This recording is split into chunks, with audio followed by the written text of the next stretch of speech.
नमस्कार। कार्यक्रम सीधा कुरा जनतासँग हेर्नको निमित्त न्यूज 24 टेलिभिजन हेरेर बसिरहनुभएका सम्पूर्ण दर्शक महानुभावहरूलाई स्वागत छ। म वीरेन्द्र जैरू। राष्ट्रपति निर्वाचनको सवालमा राष्ट्रिय सहमतिको एकहोरो मन्त्र जपिरहेका प्रधानमन्त्री प्रचण्डले केपी ओलीलाई भनेका रहेछन्, मलाई निकै दबाव आयो, गाह्रो भयो। बाहिर जनतालाई राष्ट्रिय सहमति भन्ने प्रचण्ड भित्र दबाव आएको कुरा गर्दा रहेछन्। तर दबाव चाहिँ कसको हो त? कांग्रेसको दबाव टेर्ने आवश्यक नै थिएन। पार्टीको दबाव भनौँ भने त्यो प्रचण्ड नमरेसम्म आफै अध्यक्ष। पारिवारिक दबाव भनौँ भने अशक्त र बालबालिका बाहेक सबै सरकारी सेवा सुविधामै छन्। अनि कसको दबाव त? जसका लागि कम्फर्टेबल सरकार बनाउँछौँ हजुर, हामीलाई सहयोग गरिदिनुस् भन्नुभएको थियो, उनीहरूको हो त? रोल्पा रुकुमका सोझा मगरहरूलाई उचालेर राष्ट्रिय स्वाधीनताको नारा लगाएर धेरैको प्राण हरणकर्ता सम्माननीय ज्यू जवाफ चाहियो। आखिर यो देशका प्रधानमन्त्री कसको दबावमा काम गर्न बाध्य छन्? खाई नखाई कर हामी तिर्छौँ, प्रधानमन्त्री चाहिँ अरू नै कसैले भनेको मान्छन् भने नेपाली जनतालाई यो थाहा पाउने अधिकार छ कि आखिर प्रधानमन्त्रीका असली मालिक को हुन्। नेता पाल्नुपर्ने नेपाली जनताले, बिरामी हुँदा उपचार गर्नुपर्ने नेपाली जनताले, राज्य कोषमा ब्रह्मलुट गरेर छापामारका लागि अर्बौं तिरिदिनुपर्ने नेपाली जनताले, सुरक्षाका लागि लाग्ने खर्च बेहोरिदिनुपर्ने नेपाली जनताले, तपाईहरूलाई माननीय बनाउन हुने निर्वाचनको खर्च उठाउनु पर्ने नेपाली जनताले, मोटरमा गुडेकोदेखि जहाजमा उडेको पेट्रोल र टिकटको पैसा पनि नेपाली जनताकै हो।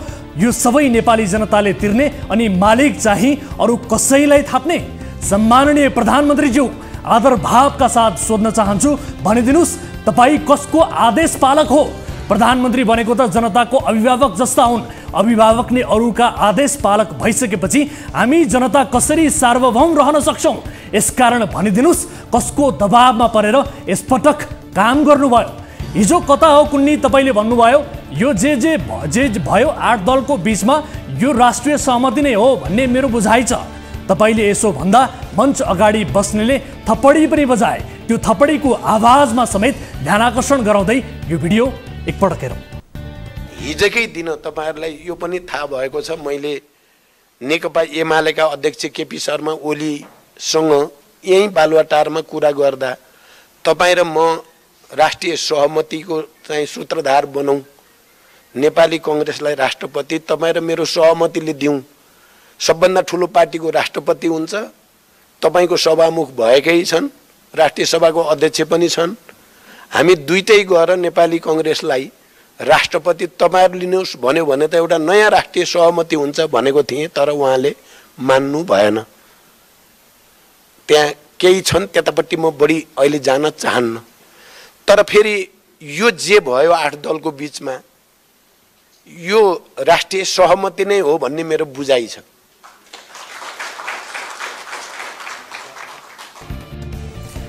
थप्पडी बजाउनेहरूको बुद्धिको चर्चा एकछिनमा गरौँला। त्यसअघि 8 दलको सहमति, राष्ट्रिय सहमति कसरी भयो त्यसबारे केही भन्दैछु। राष्ट्रपति निर्वाचनमा सांसद संख्या होइन, उनीहरूले दिने मतको भारको हिसाब हुन्छ। 8 दलका सांसदहरूको मतभार कुल मतभारको 61.04% हुन्छ। विपक्षमा 38.96% हुन्छ। तर के सामान्य बहुमत भन्दा 10% मात्रै बढी मत हुँदा त्यो राष्ट्रिय सहमति हुन्छ? कम्तीमा 2/3 मत भइदिएको भए पनि यसो भन्नु स्वाभाविक हुन्थ्यो होला। यहाँ त त्यो पनि देखिएन। प्रधानमन्त्रीले 8 दल भनेको नै राष्ट्रिय सहमति हो भन्दा ताली बजाउनेहरू जो थिए तिनलाई स्क्रिनमा त देख्न पाइएन। देख्नेहरूले यिनको फोटो धुलाएर सबैले देख्ने गरी बिजुलीका खम्बामा झुन्डाइदिनु होला।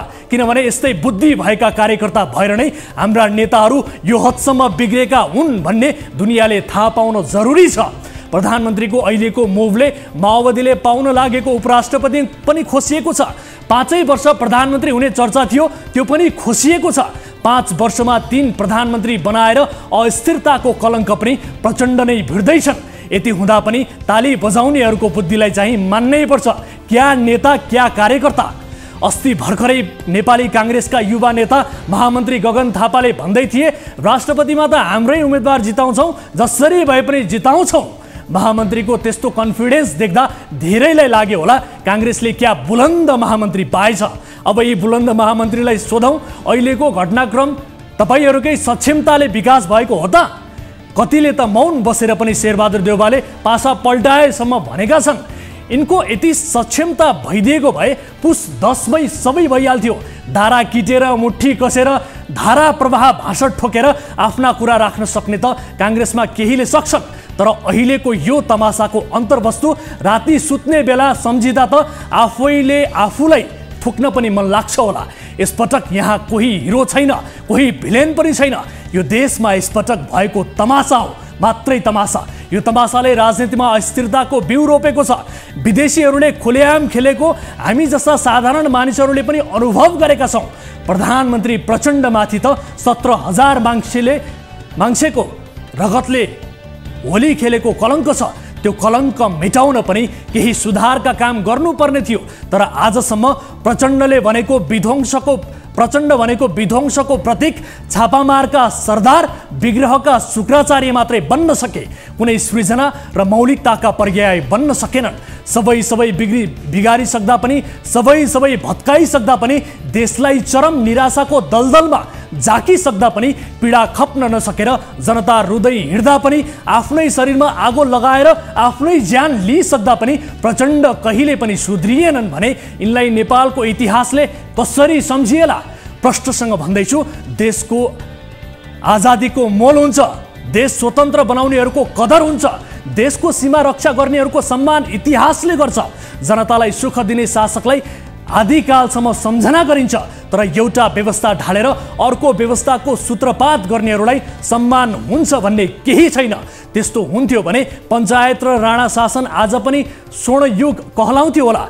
महेन्द्र र जङ्गबहादुरलाई इतिहासले सकारात्मक दृष्टिले अवश्य हेर्छ, तर राणा शासन र पञ्चायत लागू गरेको भनेर चाहिँ होइन। यसकारण भन्दैछु, गणतन्त्र ल्याउनेलाई इतिहासले सम्झिँदैन। यस्ता गणतन्त्र दुनियाँभर छन्। राजसंस्था अझै पनि धेरै मुलुकमा छ। व्यवस्था कुन भन्ने कुनै बहसको विषय होइन, शासन कस्तो भयो हेर्ने सबैले यति मात्रै हो। शासन र चरित्र हेर्दा प्रधानमन्त्री प्रचण्डज्यू आजसम्म तपाईँ नेपाली जनताको दुःख बन्नुभयो, कष्ट बन्नुभयो। गाजा सुध्रेर गुन्द्रुक बन्ला, तर प्रचण्ड कहिले सुध्रिँदैनन्। आउनु सुरु गरौँ जनताको चासो, गुनासो र प्रश्नसहितको विशेष कार्यक्रम सिधा कुरा जनतासँग।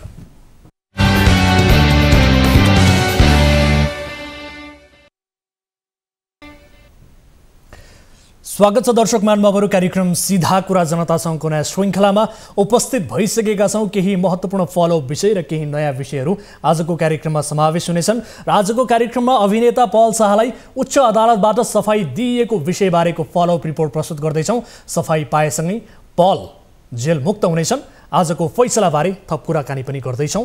र यस्तै काठमाडौँका मेयर बालेन शाहको राजीनामा बारेको अन्तर्वस्तु के हो आजको कार्यक्रममा देखाउँदैछौँ। यसबारे पनि थप कुराकानी हुनेछ। र यस्तै राजनीतिमा उथलपुथल हुँदा पनि आशा गरिएको राष्ट्रिय स्वतन्त्र पार्टीको रहस्यमय मौनता देखिएको छ। आखिर यो मौनता किन? यसबारे थप चर्चा आजको कार्यक्रममा हुनेछ। र अस्ट्रेलियाका लागि नेपाली राजदूत यति बेला विवादमा परेका छन्। नेपालीको ज्यानै जाँदा पनि दूतावासले वास्ता नगरेको गुनासो बढेसँगै यसबारेको विशेष रिपोर्ट आजको कार्यक्रममा प्रस्तुत गर्दैछौँ। र तपाईँ दर्शक महानुभावहरूसँगको प्रत्यक्ष कुराकानीमा जोडिनेछौँ। कुनै पनि समस्या पर्नु भएको छ, कुनै पनि गुनासाहरू छन् भने कार्यक्रममा तपाईँले प्रत्यक्ष रूपमा देश विदेश जहाँ जस्तो सुकै अवस्थामा हुनुहुन्छ आफ्ना गुनासाहरू समस्याहरू प्रत्यक्ष रूपमा तपाईँले हामीलाई सम्पर्क गरेर राख्न सक्नुहुनेछ। आउनुहोस् कार्यक्रमको सुरुवात गरिहालौँ ताली र गालीबाट। यसअघि हामीले सोधेको प्रश्न थियो, नेकपा एमालेका अध्यक्ष केपी शर्मा ओलीले फागुन 1 लाई हिंसा दिवस भन्दै जनयुद्ध दिवसमा सार्वजनिक विदा दिइएको प्रति दुःख व्यक्त गरेका छन्। अध्यक्ष ओलीको यो अभिव्यक्ति सत्ता गठबन्धनमा आएको खटपटको प्रतिक्रिया हो भन्नेले तालीमा र होइन भन्नेले गालीमा भोट गर्नुपर्ने थियो, जसअनुसार 69.73% तालीमा र 30.24% गालीमा मत जाहेर गर्नुभएको छ। अर्थात् अध्यक्ष ओलीको यो अभिव्यक्ति सत्ता गठबन्धनमा आएको खटपटको प्रतिक्रिया हो भन्नेमा बढी मत परेको छ। तालीमा दर्शकहरूले बढी मत व्यक्त गर्नुभएको छ। अब ताली र गालीका लागि आजको प्रश्न यस प्रकार छ। गण्डकीका तत्कालीन मन्त्री रामशरण बस्नेतले आफ्नो खेत जोड्ने गरी बाटो नभएको ठाउँमा पुल बनाउन लगाए, तर अख्तियारले उनी बाहेक विरुद्ध मुद्दा दायर गर्यो। यो सही भयो? सही भयो भन्नेले तालीमा र सही भएन भन्नेले गालीमा भोट गर्नुहोला।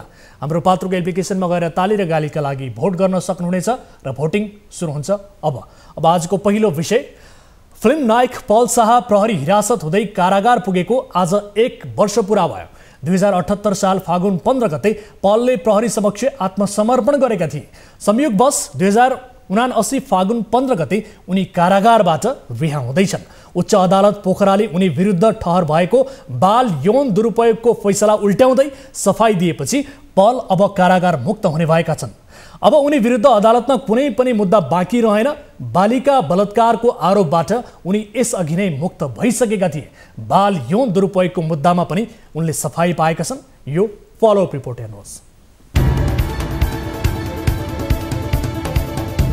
नाबालिग बलात्कार अभियोग लागेका पूर्णविक्रम शाह पल शाहलाई उच्च अदालत पोखराले पुनः सफाई दिएको छ। यो सँगै पल शाह 1 वर्षपछि कारागार मुक्त हुँदैछन्। पल जिल्ला कारागार तनहुँबाट सोमबार रिहा हुनेछन्। उच्च अदालत पोखराले अभियोग दाबी नपुग्ने भन्दै पललाई सफाई दिएको हो।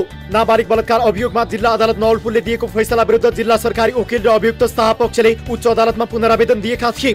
आइतबार भएको बहसपछि अदालतले बाल यौन दुरुपयोगको दाबी नपुग्ने ठहर गर्दै पललाई सफाई दिएको हो।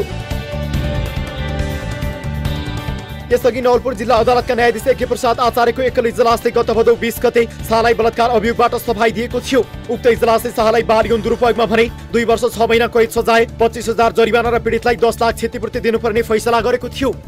आइतबार सफाई पाएका पल सोमबार मात्रै छुट्ने। पल शाहले आइतबार सफाई पाए पनि सोमबार मात्रै छुट्नेछन्। पलका कानुन व्यवसायका अनुसार उच्च अदालत पोखराले एउटा पत्र लेख्नेछ। त्यो पत्र नवलपुर जिल्ला अदालतमा पुग्नेछ। नवलपुर जिल्ला अदालतले अर्को पत्र लेख्नेछ। उक्त पत्र तनहुँ कारागारमा आइपुग्नेछ। तनहुँ कारागारले सोही पत्रका आधारमा पल शाहलाई रिहा गर्नेछ। पत्रको प्रक्रिया लामो हुने भएकाले कानुन व्यवसायले अनलाइन माध्यमबाट त्यो व्यवस्थापन गर्ने जानकारी दिएका छन्। सोमबार 10 बजे कार्यालय समय खुल्ने बित्तिकै पल विरुद्धको फैसला उच्च अदालतले बदर गरेको पत्र विद्युतीय माध्यमबाट जिल्ला कारागार तनहुँ पठाइनेछ। कारागारले अदालतको पत्र बमोजिम प्रक्रिया अघि बढाएपछि शाह रिहा हुनेछन्। पलले सुटिङका क्रममा बलात्कार गरेको भन्दै 78 फागुन 11 र फागुन 15 मा तनहुँ र नवलपुरमा जाहेरी परेको थियो। नाबालिग गायिकाले अभिनेता शाहले तनहुँ र नवलपुरमा बलात्कार गरेको बताएपछि उनका बाबुले दुवै जिल्लामा जाहेरी दर्ता गराएका थिए। केही समय प्रहरीको फरार सूचीमा रहेका पलले 2078 फागुन 15 गते तनहुँ जिल्ला प्रहरी समक्ष आत्मसमर्पण गरेका थिए। नाबालिग र उनका बाबुले बयान फेरेपछि शाहले पाए सफाई। गएको वैशाखमा पीडित नाबालिग र उनका बाबुले बकपत्रका क्रममा बयान फेरेका थिए। जाहेरीमा उल्लेख भएका विवरणको ठिक विपरीत हुने गरी बयान फेरेपछि अभिनेता शाह विरुद्धको मुद्दा कमजोर बनेको थियो। बकपत्रमा नाबालिगले आफूमाथि कुनै बलात्कार नै नभएको बताएकी थिइन् भने उनका बाबुले पनि आवेशमा आएर बहकिएर जाहेरी दिन पुगेको हुँ भन्दै बयान फेरेका थिए।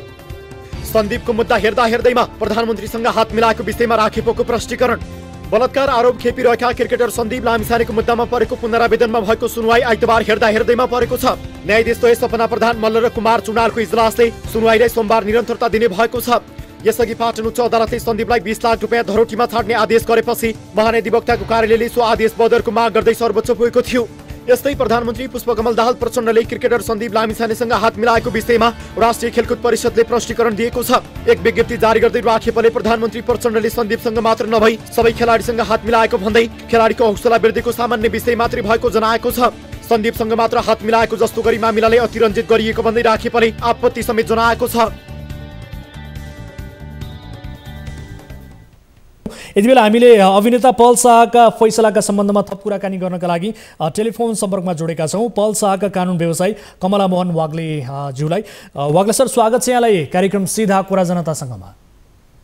हस्, धन्यवाद हजुर। हजुर, अब अभिनेता पल शाहले उच्च अदालत पोखराबाट के आधारले सफाई पाएका हुन् र आजको यो फैसलाबारे विस्तृतमा बताइदिनुहोस् न सबैभन्दा पहिले। धन्यवाद मित्र। विशेष गरी यो पल शाहको सम्बन्धमा नवलपुर जिल्ला अदालतले उहाँलाई चाहिँ बाल यौन दुरुपयोग मुद्दामा चाहिँ 2.5 वर्ष कैद, हजुर, 10 लाख क्षतिपूर्ति र 25,000 जरिवाना हुने गरेर फैसला गरेको थियो।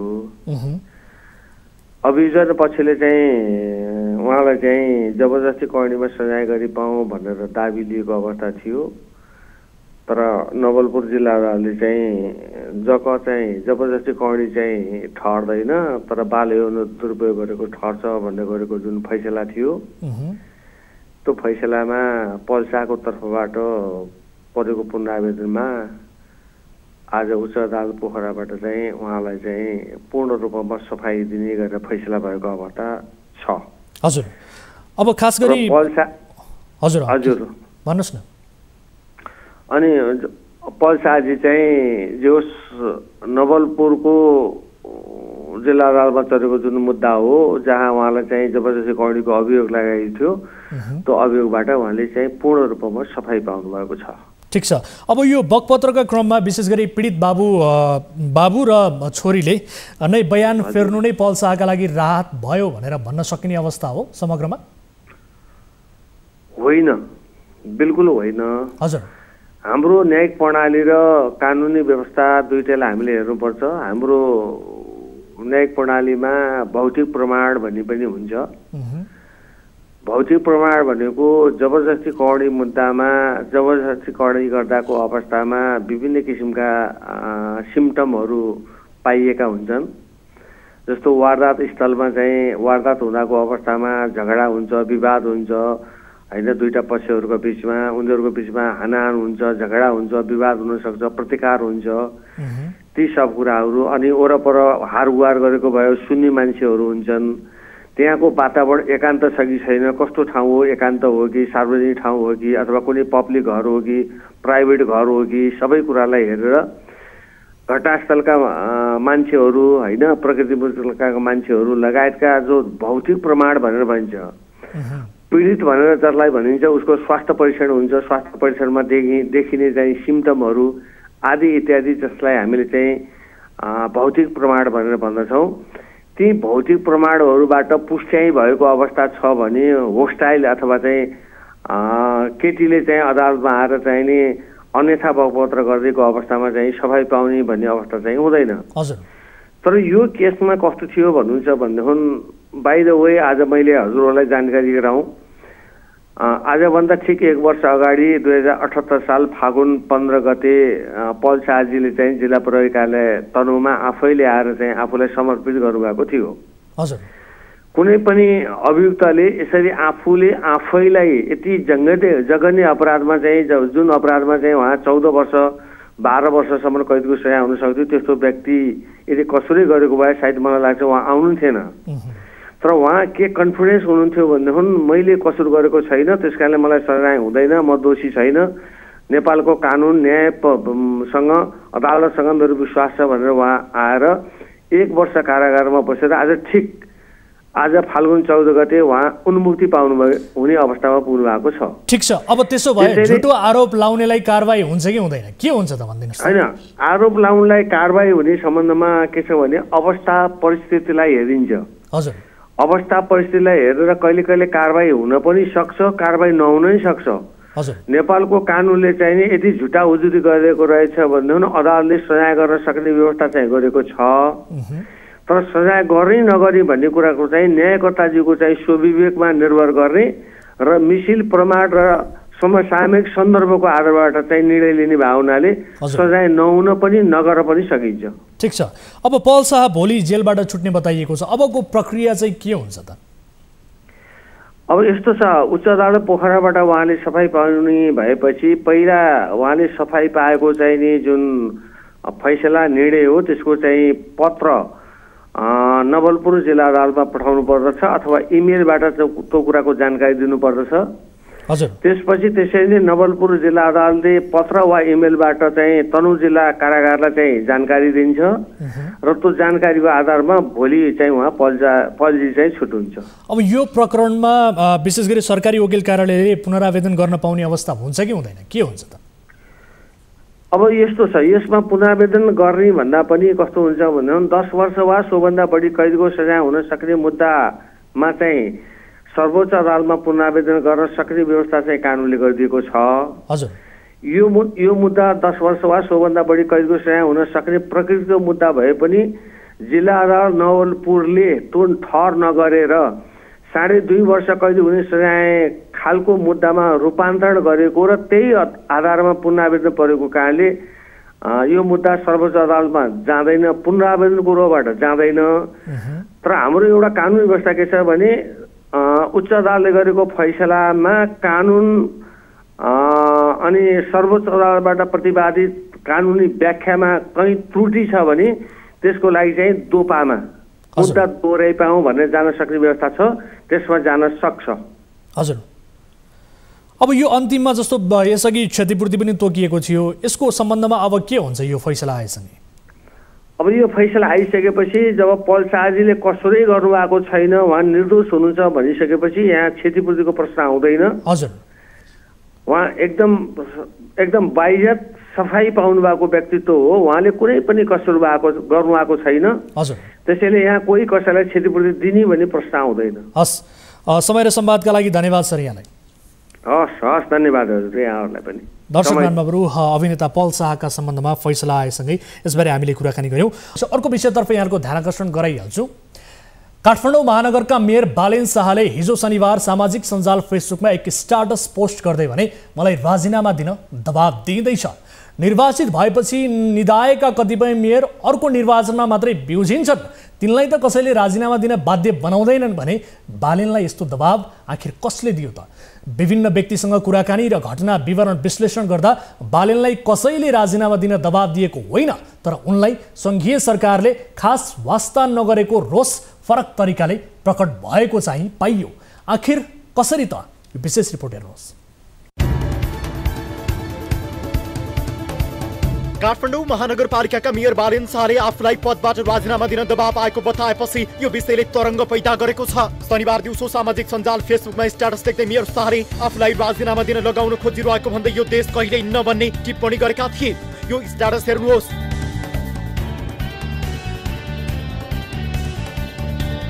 मेयर शाहको स्ट्याटसपछि सामाजिक सञ्जालमा विभिन्न टीका टिप्पणी भइरहेको छ। केहीले मेयरलाई पदबाट राजीनामा दिनु भन्दैमा राजीनामा दिनु नपर्ने भन्ने प्रतिक्रिया दिएका छन् भने केहीले उनले नशाको सुरमा स्ट्याटस पोस्ट गरेको आशंका पनि गरेका छन्। यता राजीनामा गराउन कसले र किन दबाब दियो भन्ने बारे उनले केही खुलाएका छैनन्। मेयर शाहले त्यसको केही घण्टापछि फेरि अर्को स्ट्याटस लेखे, जुन स्ट्याटसमा उनले आफूलाई राजीनामा गराउन कसैले पनि नसक्ने आशय व्यक्त गरेका थिए। पहिलो स्ट्याटसमै विभिन्न टीका टिप्पणी भइरहेका बेला राति अर्को स्ट्याटसमा उनले लेखेका छन्, अचल अजर अडिग निडर, कसैले नि सक्दैन, आई डोन्ट गिभ अप, अर्थात् म हार मान्दिन भनेका छन्। बालेनले सामाजिक सञ्जाल मार्फत बेला बेलामा विवादास्पद अभिव्यक्ति दिँदै आएका छन्।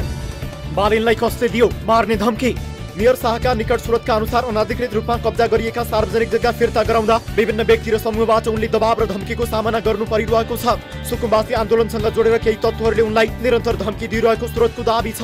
थापाथली स्थित सुकुम्बासी बस्तीमा डोजर चलाउन लागेपछि बालेनलाई उनीहरूले नाङ्गो खुकुरी नचाउँदै सार्वजनिक रूपमै ज्यान मार्ने धम्की दिएका थिए। बालेनले सामाजिक सञ्जाल फेसबुक मार्फत एउटा टिकटक भिडियो सेयर गर्दै आफूलाई ज्यान मार्ने धम्की आएको बताउँदै देशमा केन्द्रीय सरकार छ कि छैन भन्ने प्रश्न समेत गरेका थिए। त्यसयता पनि थुप्रै पटक उनका परिवारका सदस्यलाई समेत ज्यान मार्ने धम्की र मानसिक यातना दिन थालिएको बताइएको छ। मेयर शाहले आफूलाई धम्की दिनेहरू विरुद्ध प्रहरीमा किटानी जाहेरी नै दिएका थिए, तर उनको उजुरीमा प्रहरीले कुनै चासो दिएन। उल्टै मार्छु भनेर हिँड्नेहरू नै प्रहरीको अघि पछि हिँडिरहेको स्रोतले बताएको छ। सुरक्षा थ्रेट बढेको भन्दै व्यक्तिगत सुरक्षाकर्मी नै माग गरेका थिए बालेनले, तर पाएनन्। मेयर शाहले अतिक्रमण हटाउने कामलाई तीव्रता दिएपछि आफूमाथि सुरक्षा खतरा बढेको भन्दै सरकारसँग व्यक्तिगत सुरक्षाकर्मी अर्थात् पीएसओ माग समेत गरेका थिए। उनले जिल्ला प्रशासन कार्यालय काठमाडौँमा निवेदन नै दिएका थिए। प्रशासनले उक्त निवेदनलाई गृह मन्त्रालय पठायो। त्यसबेला राष्ट्रिय स्वतन्त्र पार्टीका सभापति रवि लामिछाने गृहमन्त्रीको जिम्मेवारीमा थिए। गृहले महानगरका मेयरको सुरक्षामा नगर प्रहरी खटिएका हुन्छन् भन्ने तर्क गर्दै पीएसओ दिन नसकिने जवाब फर्काइदियो। महानगरसँग नगर प्रहरी भए पनि उनीहरूलाई हतियार राख्ने अधिकार चाहिँ हुँदैन। महानगरका वडा अध्यक्ष भन्छन् मेयरलाई कसैले दबाब दिँदैन, यो स्टन्ट मात्रै हो। यता मेयर शाहलाई राजीनामा गर्न दबाब आएको विषयलाई वडा नम्बर 15 का वडा अध्यक्ष ईश्वरमान डङ्गोले स्टन्ट भनेका छन्। मेयरलाई कसैले राजीनामाका लागि दबाब दिन नसक्ने तर्क गर्दै यो सुहाउने कुरा नभएको वडा अध्यक्ष डङ्गोलको भनाइ छ। मेयर शाहलाई कार्यपालिकाले साथ र सहयोग गरेको उनको दाबी छ।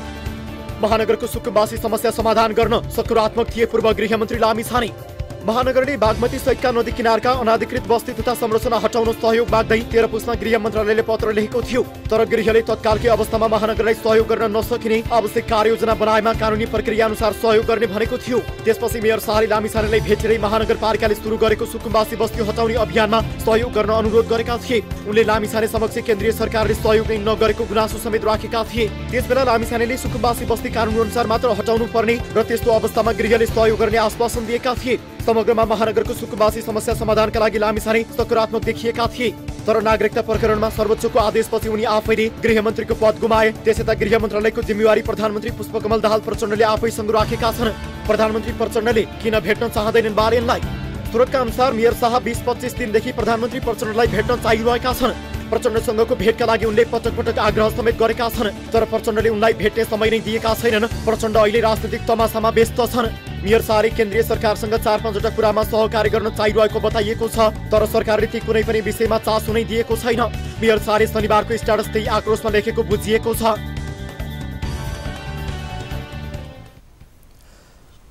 दर्शकहरू, यस विषयमा थप कुराकानी गर्नका लागि हामीसँग टेलिफोन सम्पर्कमा जोडिनु भएको छ काठमाडौँ महानगरपालिका वडा नम्बर 15 का वडा अध्यक्ष ईश्वरमान डङ्गोल। वडा अध्यक्षज्यू, यहाँलाई स्वागत छ कार्यक्रम सीधा कुरा जनतासँगमा। हस्, धन्यवाद। हजुर, अब मेयर साहबको राजीनामा दिन दबाब दिइरहेको भन्ने किसिमको स्ट्याटस जुन आयो, यसलाई तपाईँले एउटा स्टन्ट हो, यो केही होइन भन्ने खालको एउटा आशयको प्रतिक्रिया दिएको समाचारहरू सार्वजनिक भएको छ। के आधारमा त्यसो भन्नुभएको तपाईँले? होइन, मैले भन्न खोजेको चाहिँ के हो भन्दा यो स्थानीय तह स्थायी प्रगतिको सरकार हो होइन। यो 5 वर्ष यसले चाहिँ निरन्तर काम गर्ने यो संविधानले दिएको छ होइन। त्यसकारण चाहिँ त्यस्तो कुरा होइन होला भन्ने कुरा गरे हो। मैले भने यो स्थायी प्रगति भएको कारणले 5 वर्ष एकदमै स्वतन्त्र रूपले यो काम गर्न पाउने व्यवस्था गरेको छ। तसर्थ चाहिँ त्यो अर्थमा मैले चाहिँ यो त्यस्तो होइन होला भनेर भनेको। अब यो चाहिँ जुन चाहिँ अब मेयरको कुरा आछ, अब मेयरको विषयमा त उहाँसँगै बुझ्दा नै राम्रो हुन्छ। भनेको तपाईँले यसलाई स्टन्टका रूपमा चाहिँ लिनुभयो भन्ने बुझौँ कि के हो? होइन, कसैले दबाब दिएको छैन। अब दबाब दियो दिएन भन्ने कुरा त अब मेयरजीसँगै बुझ्दा राम्रो हुन्छ होइन। तर के भन्दाखेरि हामी अहिले महानगरपालिकामा एउटा टिमवर्कको रूपमा काम गरिरहेका छौँ होइन।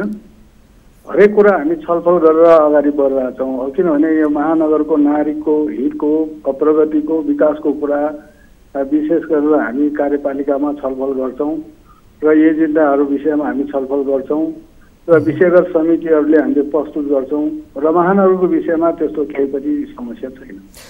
अब तपाईँ यसअघि पनि 5 वर्ष महानगरपालिकाको प्रवक्ताको रूपमा काम गरिसकेको मान्छे होइन। तपाईँ विद्यासुन्दर साक्यको नजिक पनि हुनुहुन्थ्यो यसअघिका मेयरको। अब तपाईँसँग त्यसकारण पनि हामी सोध्दैछौँ कि महानगरका मेयरलाई हुने दबाब चाहिँ कस्ता हुन्छन्, कसैले थ्रेट दिन्छ कि अथवा के हुन्छ, यसबारे बताइदिनुहोस्। कतिको दबाबमा रहन्छ महानगरको मेयर? तपाईँले त बुझ्नु भएको छ नि। होइन, महानगरको मेयर त सबैको अभिभावक हो होइन। हजुर, समस्याको विषयमा त मेयरको समस्या राख्ने कुरा त छँदैछ होइन। किनभने महानगरको अभिभावक भइसकेपछि अब राम्रो कुरामा सबैले होइन प्रस्ताव त राख्छन् नै। विकासको कुरामा, उन्नति प्रगतिको कुरामा, नागरिकको समस्यामा, हरेक समस्यामा अब त्यो प्रस्ताव त राख्छन् नै। अब यसलाई चाहिँ मैले चाहिँ विगतमा काम गर्दाखेरि पनि कहिले पनि दबाबको रूपमा विगतका मेयरहरू लिएको पनि छैन, लिनु पनि हुँदैन। हामी वडा अध्यक्षले पनि त्यस्तो दबाबको रूपमा लिँदैनौँ। अब सल्लाह सुझावको रूपमा हामी लिन्छौँ। अब तपाईँलाई मैले एउटा वडा अध्यक्षका हिसाबले मात्रै आज कुराकानी गर्न खोजेको होइन। यसअघि 5 वर्षको कार्यकालमा तपाईँ मेयर साहबको नजिक महानगरको प्रवक्ता भएर एउटा जिम्मेवारीमा रहेको हिसाबले पनि मैले तपाईँसँग आज कुराकानी गर्न खोज्दैछु कि तपाईँ अनुभवी हुनुहुन्छ भन्ने हिसाबले। अब पहिलेका मेयर विद्यासुन्दर साक्यलाई पनि भेट्नै मुस्किल थियो होइन, भेटघाटै हुँदैन थियो। यसपटकका मेयर बालेन शाहलाई पनि भेटघाट गर्न निकै मुस्किल छ। यसो किन भएको होला? अन्य स्थानीय तहका जनप्रतिनिधिहरू सहजै रूपमा भेटिन्छन्, जनताले भेट्न चाहे भने भेटिन्छन्, जसले पनि भेट्न चाहे भने भेटिन्छन्। तर काठमाडौँ महानगरको सन्दर्भमा चाहिँ यो निकै कठिन किन भयो? विगतमा मेरो चाहिँ के भन्दा 54 देखि 59 मैले केशव स्टाफीसँग पनि काम गरेँ होइन। हजुर। अनि अब 74 देखि 79 सम्म मेयर विद्यासुन्दरसँग पनि काम गरेँ। अहिले मेयर बालिङसँग काम गर्दैछु र विगतको मेरो अनुभव के छ भन्दाखेरि होइन, अब कुनै पनि मेयरले जनताको समस्या र नागरिकको समस्या, महानगरको समस्यामा व्यवस्था गरेको मैले पाएन होइन। हजुर, व्यवस्था गर्नु पनि हुँदैन। किनभने त्यो आशा भरोसा जनताको हामीले चाहिँ होइन प्रतिबद्धता जाहेर गरेर जनताका चाहिँ समस्यालाई सम्बोधन गर्ने र भारी बोक्ने हिसाबले हामी आएका हौँ। त्यो भएको कारणले त्यस्तो देखिन। अहिले पनि अब अहिलेसम्मको चाहिँ मेरो अनुभवमा अब होइन, अब हरेक समस्या यो महानगरको समस्यामा मेयर चाहिँ बालेन चाहिँ त्यो समस्यासँग समाधानको लागि जुटिरहेको चाहिँ मैले देख्छु होइन। हजुर।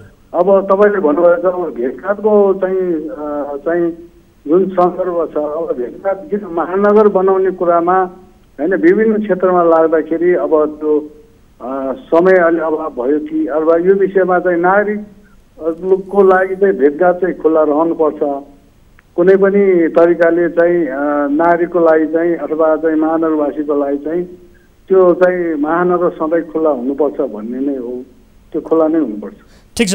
अब विशेष गरी सुकुम्बासी बस्ती हटाउन जाँदाखेरि थापाथलीको जुन प्रकरण छ त्यस पछाडि मेयर शाहले आफूमाथि सुरक्षा थ्रेट बढेको, आफ्नो परिवारलाई समेत विभिन्न किसिमको मानसिक यातना दिइएको, ज्यान मार्ने धम्कीसम्म आएका कुराहरू उल्लेख गर्नुभएको छ, उहाँले बताउनु भएको छ। र त्यस सँगसँगै आफूलाई सुरक्षा थ्रेट बढेको भन्दै सरकारसँग भनौँ अथवा गृह मन्त्रालयसँगै भनौँ न, उहाँले एकजना सुरक्षाकर्मी पनि आफूलाई खटाउनु पर्ने दिनुपर्ने भन्ने किसिमको माग गर्नुभएको थियो। यद्यपि त्यसलाई सरकारले बेवास्ता गर्यो। यस विषयमा तपाईँहरूको नगरसभामा कहीँ कतै छलफल हुन्छ कि साँच्चै मेयर साहबलाई सुरक्षा थ्रेट बढेको हो कि भन्ने विषयमा तपाईँहरूको छलफल भएको छ कि छैन? यो विषयमा हामीले छलफल गरेका छौँ होइन, यो जुन सुकुम्बासीको सन्दर्भमा। अब यसमा चाहिँ भूमिहीन आयोग छ, विभिन्न सङ्घीय सरकार मार्फत चाहिँ यो कमिटीहरू छ होइन। अब त्यो कमिटी मार्फत छलफल हुँदै अब त्यो सिस्टममा जानुपर्छ होइन। यो कुनै पनि भूमिहीन चाहिँलाई व्यवस्था गर्नुपर्छ भन्ने महानगरको पनि धारणा हो होइन। अब जुन चाहिँ नेपाल सरकारको पनि नीति के हो भन्दा सङ्घीय सरकारको खोला किनारा नदी किनारामा त्यो बस्ती चाहिँ बसाल्नु हुँदैन र त्यसको वैकल्पिक यदि साँच्चै नै सुकुम्बासी हो भने वैकल्पिक व्यवस्था गर्नुपर्छ। त्यसको रेकर्डको लागि महानगर र वडाबाट चाहिँ पठाउनुपर्छ भन्ने चाहिँ हामीले चाहिँ जानकारी पाएका छौँ होइन। अब यो सिस्टम पुरा गरेर यदि साँच्चै नै सुकुम्बासी हो भने व्यवस्थापन गर्नु पर्यो, साँच्चै नै भूमिहीन छ भने त्यसलाई व्यवस्थापन गर्नु पर्यो। अब भूमिहीन होइन, साँच्चै सुकुम्बासी होइन भने पनि उनीहरूलाई त व्यवस्था गर्नुपर्ने कुनै बाध्यता चाहिँ छैन। ठिक छ। अब तपाईँहरूबाट विशेष गरी भनौँ न समग्र कार्यपालिका सदस्यहरूबाट उहाँलाई सहयोग भएको छ कि छैन त? उहाँ त एकाएक यो निराशै हुनुभयो नि त, उहाँको स्ट्याटस हेर्ने हो भने त निराशा पनि पोखिए जस्तो देखियो। कहीँ कतै तपाईँहरूबाट असहयोग भएको हो कि? समितिहरू छ होइन, विषयगत समितिहरू, हामी विषयगत समितिमा छलफल गर्छौँ र विषयगत समितिबाट चाहिँ हामी एजेन्डाहरू प्रस्तुत गर्छौँ र अब त्यो चाहिँ एजेन्डालाई चाहिँ फेरि कार्यपालिका सदस्यले त्यसलाई आवश्यक छ भने अनुमोदन हुन्छ, यदि आवश्यक छैन भने त्यसलाई चाहिँ छलफल गरेर फेरि पेश गर्ने भन्ने कुरा हाम्रो अहिले प्र्याक्टिसमा छ होइन। त्यसकारण महानगरको कार्यपालिकाको चाहिँ बैठक अथवा चाहिँ निर्णयको सवालमा हामी एकमत नै छौँ, हामी चाहिँ टिमवर्क नै छौँ, हामी सहकारी गरेर नै महानगरको हितको लागि हामी अगाडि बढिरहेका छौँ। अब मेयर साहबले बताएअनुसार केन्द्रीय सरकारसँग 4-5वटा विषयमा उहाँले भनौँ न एक हिसाबले सहयोग भनौँ सहकार्य गर्न चाहेको भन्ने कुरा पनि बताइएको छ, तर सरकारले ती विषयमा कुनै पनि किसिमको चासो देखाएको छैन भन्ने गुनासो पनि आइरहेको छ। तपाईँहरूलाई साँच्चै केन्द्रीय सरकारले असहयोग गरेकै हो त, अथवा गरेको हो भने के विषयमा तपाईँहरूलाई असहयोग भएको छ? तपाईँ एक वडा अध्यक्ष भएको हैसियतले तपाईँले के महसुस गर्नु भएको छ यसबारे बताइदिनुहोस् त। नेपाल सरकार सङ्घीय सरकारले पनि महानगरलाई सहयोग गरेकै छ। विगतमा फोहोर मैलाको समस्या समाधानको लागि पनि हामीले चाहिँ सङ्घीय सरकारसँग छलफल गरेर चाहिँ विकल्पहरू हामीले निकालेका छौँ र त्यसमा पनि सहयोग चाहिँ रहँदै आइरहेको छ। अब कतिपय कुराहरू प्रश्न नहुँदाखेरि त्यो छलफलको विषय हुनसक्छ होइन, तर अब सङ्घीय सरकारले पनि सहयोग नगर्ने भन्ने कुरा चाहिँ आउँदैन, सहयोग गर्नै पर्छ। कतिपय कुराहरू अब कमी कमजोरी आफ्नो ठाउँ रहला, अब कमी कमजोरीलाई हटाएर, किनभने अब हरेकको चाहिँ नेपाल सरकारको पनि आफ्नो नागरिकप्रति नै वफादार हुन्छन् र नागरिकप्रतिको लागि नै काम गर्छन् भने महानगरले पनि महानगरवासीको लागि काम गरिरहेका हुन्छन्। त्यसकारण चाहिँ सरकार भनेको नागरिक नै हो। त्यसकारण चाहिँ कुनै पनि समस्या समाधान गर्नुपर्ने सरकार सङ्घीय सरकारले चाहिँ सहयोग गर्नै पर्छ। त्यो महानगरले पनि त्यसलाई चाहिँ अगाडि बढाउनै पर्छ। यदि अब त्यसमा समस्या छ भने एक ठाउँ बसेर हामी छलफल गर्छौँ। तर सङ्घीय सरकारले पछिल्लो समय तपाईँहरूलाई सहयोग नगरेको अवस्था हो कि के हो त? किनभने बालेन शाहले बताएअनुसार त उहाँ प्रचण्डलाई पनि 20-25 दिनदेखि पटक पटक भेट्नका लागि उहाँले आग्रह गरिरहनु भएको छ, तर त्यसलाई पनि बेवास्ता गरिरहनु भएको छ प्रधानमन्त्रीज्यूले भन्ने खालका गुनासोहरू पनि सुनिएका छन्। के हो त कुरा? अब गुनासो त आफ्नो ठाउँ होला, तर पनि अब आफ्नो व्यस्तता पनि होला होइन। हामी एउटा वडा अध्यक्ष, एउटै वडामा काम गर्ने वडा अध्यक्ष चाहिँ के भन्दाखेरि अब धेरै व्यस्त हुन्छौँ भनेपछि अब चाहिँ सिङ्गो नेपालको प्रधानमन्त्री व्यस्त त होला, तैपनि के भन्दाखेरि मैले भने सहकार्य चाहिँ हुन जरुरी छ। सहकार्य बिना त अगाडि बढ्नै सक्दैन। त्यस कारण सबैभन्दा कुरा त सहकार्य समन्वय गरेर नै अगाडि बढ्नुपर्छ। यसैमा चाहिँ अब महानगरको हितमा चाहिँ छ। हस् वडा अध्यक्षज्यू, यहाँलाई यो समय र संवादका लागि धेरै धेरै धन्यवाद। हस् हस्, मेरो पनि धन्यवाद छ। दर्शकहरू, हामीले काठमाडौँ महानगरपालिकाको विषयमा रिपोर्ट प्रस्तुत गरेसँगै काठमाडौँ महानगरपालिका वडा नम्बर 15 का वडा अध्यक्षसँग कुराकानी गऱ्यौँ। थप रिपोर्टहरू बाँकी छन्, थप प्रसङ्गहरू बाँकी छन्। पालो भएको छ ब्रेकको। कार्यक्रम सीधा कुरा जनतासँग हेरिरहनु भएको छ मात्र न्युज 24 टेलिभिजनमा। अहिलेलाई छोटो ब्रेक।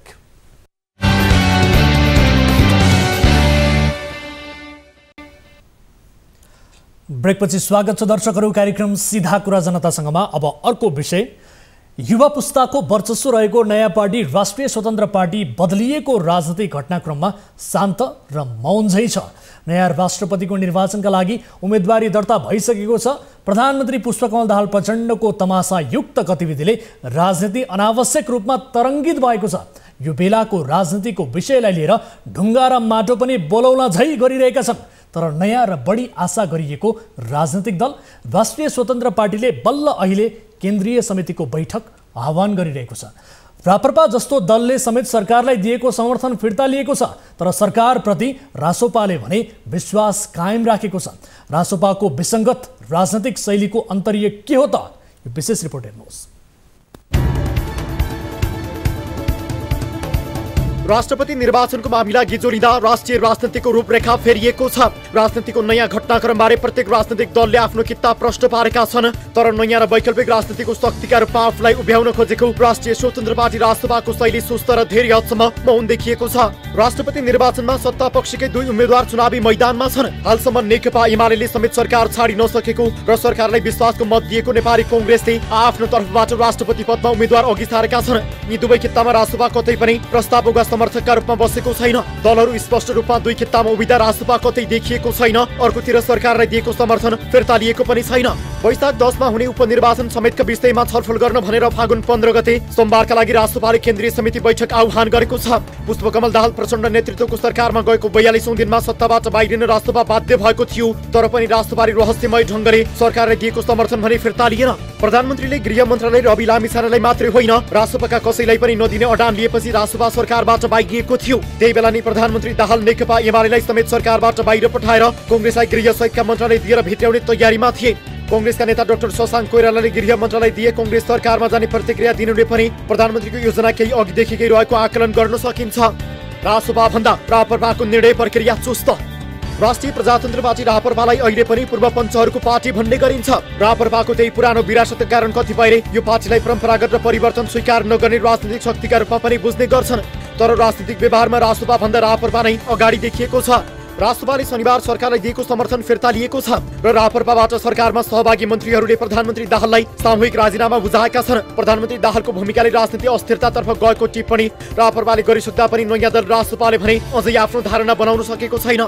राप्रपाले सरकारलाई दिएको समर्थन फिर्ता लिएपछि प्रधानमन्त्री दाहालले पुनः विश्वासको मत दिनुपर्नेछ। दर्शकहरू, राष्ट्रपति निर्वाचनको सवालमा चाहिँ विशेष गरी यति ठुलो राजनैतिक घटनाक्रमहरू विकास भयो। युवाले भरिएको नयाँ एउटा पार्टीका रूपमा आएको नयाँ दल भनिएको कुनै पनि कुरा सुन्न पाइएको छैन। यसबाट रासपाले पनि कहीँ कतै कुनै कुरामा ढोक्सो थापेको हो कि भन्ने किसिमको प्रश्न पनि यति बेला उठेको छ। यिनै प्रश्नमा केन्द्रित रहेर कुराकानी गर्नुपर्ने थियो, किनभने राप्रपा जस्तो सानो दल अगाडि पुगिसक्यो, तर रासपाले अझै पनि आफ्नो शैलीलाई सुस्त बनाएको छ। यो यसको कारण के हुन सक्दछ, यसबारे हामीले कुराकानी गर्ने कोसिस गरेका थियौँ। विशेष गरी राष्ट्रिय स्वतन्त्र पार्टीका उपसभापति डोल प्रसाद अर्याललाई हामी सम्पर्क गर्ने कोसिस गरिरहेका थियौँ, तर कारणवश उहाँसँग यति बेला सम्पर्क स्थापित हुन सकेको छैन। मलाई जानकारी प्राप्त भएअनुसार यति बेला कोही दर्शक हामीसँग भाइबरमा जोडिनु भएको छ, उहाँसँग कुराकानी गरौँ। नमस्कार, कहाँबाट जोडिनु भयो, को बोल्नुभयो यहाँ? म इराकबाट सर, इराक बागडोगराबाट। मेरो घर चाहिँ मरमुरलारी हो। हजुर, यहाँको शुभ नाम?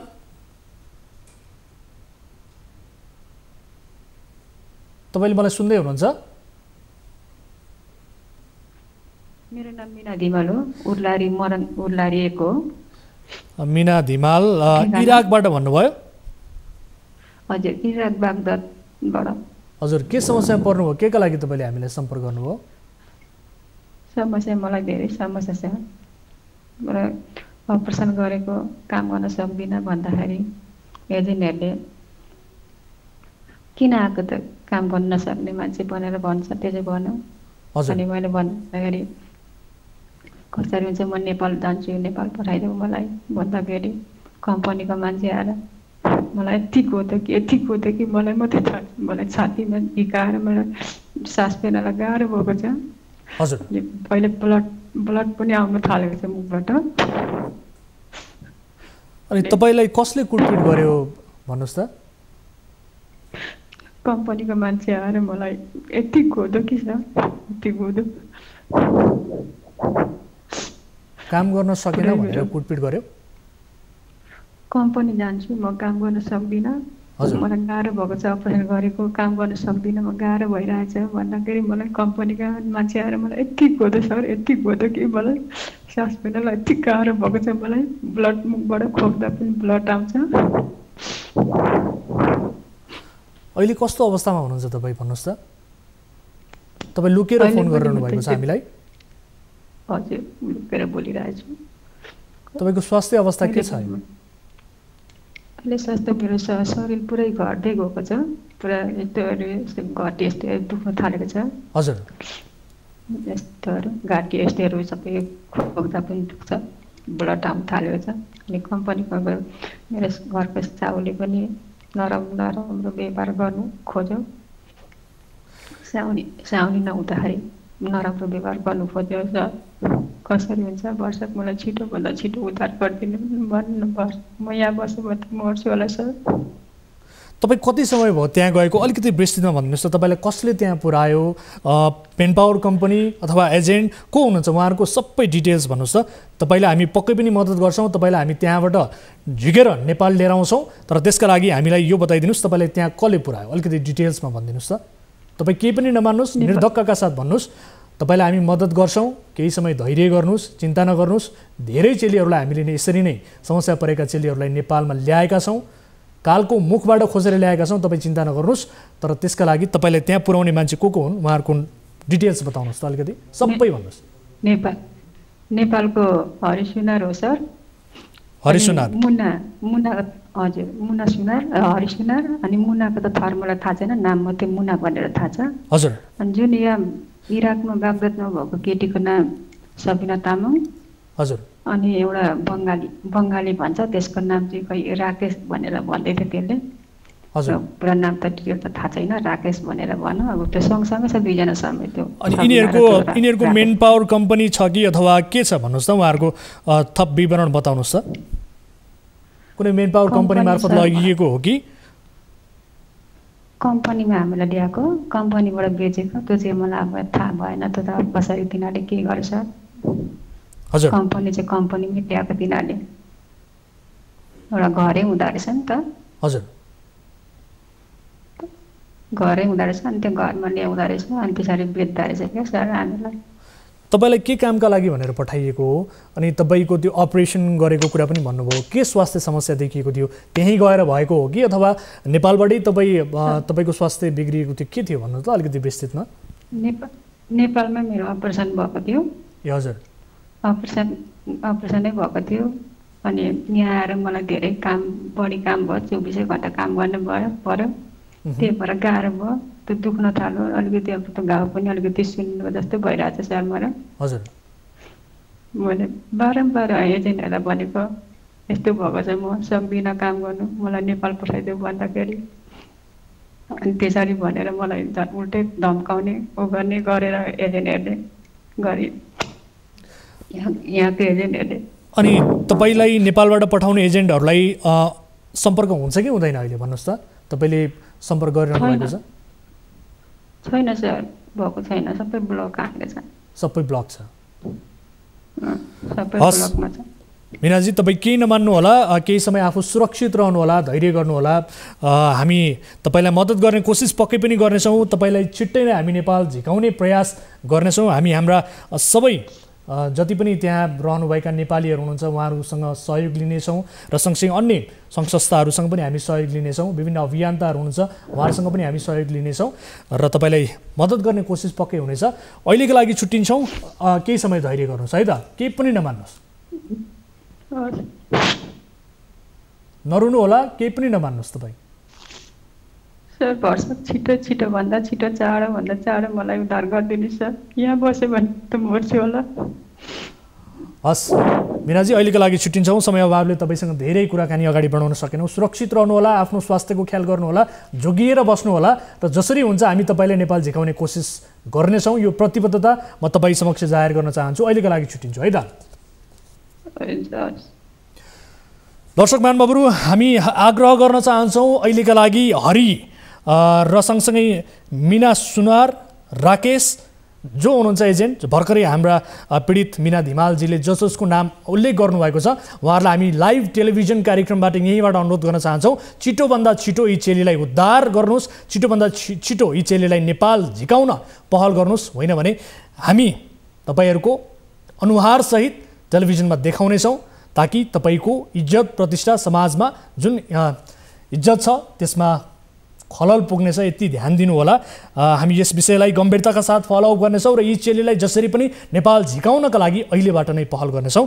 र उहाँले उल्लेख गर्नुभएका जति पनि एजेन्टहरू हुनुहुन्छ मिना सुनार, राकेश र सबिना रवि विक जो हुनुहुन्छ उहाँहरूलाई हामी, सबिना तामाङ पनि हुनुहुन्छ, उहाँहरूलाई हामी अनुरोध गर्न चाहन्छौँ पीडितलाई यसरी बिचल्लीमा पारेर यसरी लात्ताले कुटपिट गरिएको छ यी चेलीमाथि, यस्तो अवस्थामा पुर्याएर ब्लक गरेर बस्नुभएको छ। हामी अनुरोध गर्न चाहन्छौँ अहिलेका लागि र यो विषयलाई हामी गम्भीरताका साथ फलोअप गर्नेछौँ भन्दै अर्को विषयतर्फ यहाँको ध्यान आकर्षण गराइहाल्छु। यसलाई हामी गम्भीरताका साथ फलोअप गर्नेछौँ। यी नेपाली चेलीको चित्कार इराकबाट हामीले भर्खरै सुन्यौँ। कैलाशराज पोखरेल अहिले अस्ट्रेलियाका राजदूत छन्। उनी राजदूतमा नियुक्त हुने बेलै नेकपा यसका बहिनी ज्वाइँलाई राजदूत बनाइएको भनेर विवाद भएको थियो। त्यसअघि नेकपा माओवादी केन्द्रका अध्यक्ष पुष्पकमल दाहाल प्रचण्डले पनि भतिजा पर्नेलाई अस्ट्रेलियाको राजदूत बनाएका थिए। अध्यक्ष नेपालका बहिनी ज्वाइँ पोखरेल विरुद्ध अहिले अस्ट्रेलियामा बस्ने नेपालीहरू रुष्ट छन्। कारण हो राजदूतले कुनै पनि नेपालीको ज्यान जाँदा पनि गर्दै आएको बेवास्ता। नेपालीहरूले राजदूत पोखरेललाई फिर्ता पठाउन माग गरेका छन्। यो रिपोर्ट हेर्नुहोस्।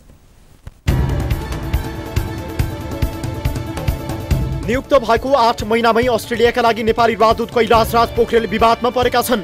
नेपालीहरूका लागि दूतावासले प्रवाह गर्नुपर्ने सेवा गुणस्तरीय नभएको, राजदूत पोखरेल स्वयंको भूमिका जिम्मेवार नभएको भन्दै अस्ट्रेलियाका केही नेपालीहरूले गुनासो पोखेका छन्। पोखरेल राजदूतका रूपमा अस्ट्रेलिया पुगे यता 15 नेपालीले ज्यान गुमाइसकेका छन्। कुनै पनि नेपालीको मृत्युमा राजदूत पोखरेलले समवेदना समेत प्रकट गरेका छैनन्। अस्ट्रेलियामा बसोबास गर्दै आएका नेपालीहरूले नेपालका राजदूतले नेपालीको अपमान गरेको दाबी गर्दै उनको फिर्ताको माग गरेका छन्।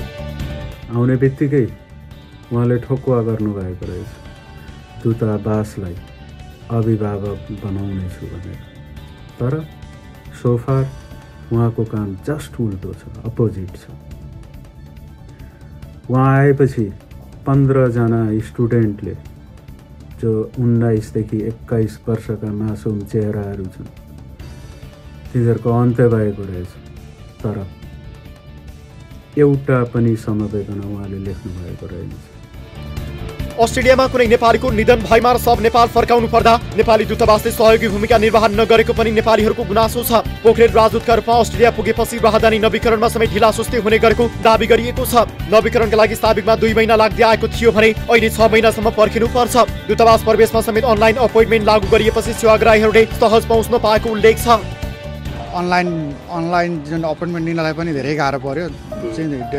लगभग 10 डेज कन्टिन्युज ट्राई गर्दाखेरि बल्ल चाहिँ अपोइन्टमेन्ट मिल्यो। जस्तो मेरो नानीको चाहिँ भिजा होइन, भिजाको लागि चाहिँ चाहिएको थियो पासपोर्ट अर्जेन्ट। त्यसको लागि 1 मन्थसम्म हेर्दा पनि पाएन कि अलिकति सहज बनाइदिनु भयो भने होइन हामीहरूले चाहिँ अलिकति सुविधा हुन्थ्यो होला भन्न चाहन्छु। तास्मेनियामा आजभन्दा 2 महिना अगाडि जस्तो एकचोटि घुम्ती सेवा पनि आएको थियो क्या पासपोर्टको लागि। सीमित मान्छेलाई मात्रै राखेको रहेछ त्यहाँनिर चाहिँ। त्यो बुकिङ गर्नलाई मैले कति दिन कति रात खर्च गरेँ, पाएन। पछिल्लो समय नेपाली विद्यार्थी सम्पदा निरुलाको समुद्रमा डुबेर मृत्यु भएपछि उनका परिवारले सब नेपाल ल्याउने प्रयास गरे, तर त्यसमा दूतावासले कुनै पनि सहयोग नगरेको मृतकका आफन्तले बताएका छन्। र उनको डेथ हुने बित्तिकै उनको प्यारेन्ट्सले नेपाल लगे उनको बडीलाई नेपाल लगेर पशुपतिनाथमा बरियल गर्ने इच्छा जाहेर गरे। र मैले घटनाको बारेमा सबै कुरा भने र मैले के पनि भने मलाई कम्प्लिट इन्फर्मेसन चाहिन्छ र त्यो इन्फर्मेसनको लागि तपाईँले राजदूतलाई इन्फर्मेसन दिनु राम्रो हुन्छ। र उहाँले कलब्याक गर्छौँ भन्नुभयो र त्यो कलब्याक अहिलेसम्म आएको छैन। यसबीच अन्य विद्यार्थीले पनि अस्ट्रेलियामा ज्यान गुमाए। ती मृतकका परिवारले समेत नेपाली दूतावासमा कुनै सहयोग नपाएपछि अहिले राजदूत पोखरेल फिर्ताको माग गर्दै नेपाली समुदाय फरक शैलीको आन्दोलनमा छ। नेपालीहरूले राजदूत पोखरेललाई फिर्ता पठाइनु पर्ने, नयाँ क्यारियर कूटनीति पठाइनु पर्ने, प्रत्येक नेपालीको मृत्युमा राजदूत उपस्थित हुनुपर्ने, राहदानी 1 महिनामै नवीकरण गरिनुपर्ने, दूतावासको रिसेप्सन आम नेपालीका लागि खुला हुनुपर्ने जस्ता माग राखेका छन्। नेपालीहरूले गरेका गुनासाका सम्बन्धमा राजदूत पोखरेलसँग जिज्ञासा राख्दा उनले आफूविरुद्धका सबै आरोपहरू झुट भएको, अनावश्यक मामिला उचालिएको जवाफ दिएका छन्। उनले दूतावासले गर्नुपर्ने सम्पूर्ण कार्यहरू नियमसङ्गत सम्पादन गरिरहेको पनि बताएका छन्। पोखरेल गएको असार महिनामा अस्ट्रेलियाका लागि राजदूत नियुक्त भएका थिए। उनी नेकपा यसका अध्यक्ष माधव कुमार नेपालका बहिनी जुवाई समेत हुन्। दर्शकहरू, यस विषयमा हामीले उहाँसँग प्रत्यक्ष रूपमा कुराकानी गर्ने विचार पनि गरेका थियौँ, तर त्यो सम्भव भएन। खैर, उहाँको छोटो प्रतिक्रिया भए पनि यसलाई यो आरोपलाई उहाँले सबै झुटो भएको बताउनु भएको छ। यद्यपि त्यहाँ रहेका नेपालीहरूले कतिसम्म भनेका छन् भने नेपालीको ज्यानै जाँदा पनि यी राजदूतले कुनै किसिमको वास्ता गरेका छैनन्, नेपाली दूतावासले कुनै पनि वास्ता गरेको छैन भन्ने किसिमको गुनासो बढेको छ। यसबाहेक अन्य धेरै गुनासोहरू बढेसँगै यति बेला अस्ट्रेलियाका लागि नेपाली राजदूत विवादमा परेका छन्। सो यही विषयलाई हामीले कार्यक्रममा समावेश गऱ्यौँ। यिनै विषयहरू समावेश गर्दा गर्दै आजका लागि कार्यक्रम सीधा कुरा जनता सङ्घको निर्धारित समय सकिएको छ।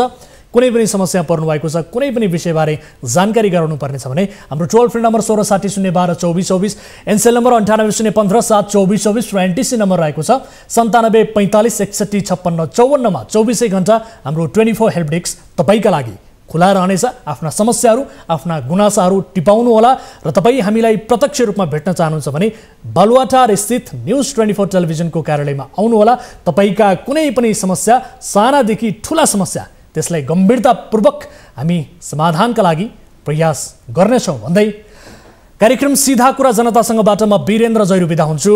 नमस्कार।